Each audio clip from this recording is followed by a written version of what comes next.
সিলেটি আর টক এটা ওতপ্রোতভাবে জড়িত। তো আমার বর আজকে অনেক দিন পর বলল ফোন করে যে একটু টক রান্না করো তো। তো আমিও টক রান্না করতে লেগে গেলাম। বরের আবদার বললে কথা, ও তেমন একটা আবদার করে না, আমি যাই রান্না করে তাই খাই। তো আমি টক রান্না বসায় দিলাম।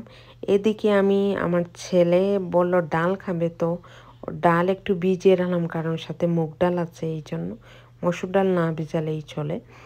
তো আমি ওইটা ওয়াশ করে নিলাম, তারপর একটু ভুনার মতো করে ডালটা ভেজে নিলাম। 2-3 মিনিট একটু ভেজে নিছি। তারপর আমার এইদিকে টকও রান্না করা হয়ে গেছে, একটু ধনে পাতা দিয়ে ডেকে দিলাম।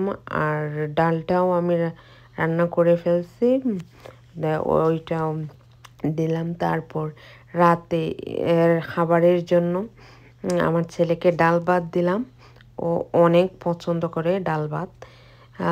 তারপর ও নিজে নিজেই মিক্স করতেছিল। আমার খুব ভালো লাগে আমার বাচ্চা যখন কোনো কিছু করে ওটা রেকর্ড করে রাখতে। তারপর মেয়ের জন্য একটু ডাল ভাত, গরম গরম ডাল ভাত দিলাম।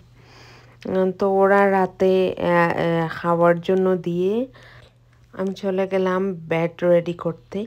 আর আজকের ব্লগ এই পর্যন্ত। আল্লাহ হাফিজ।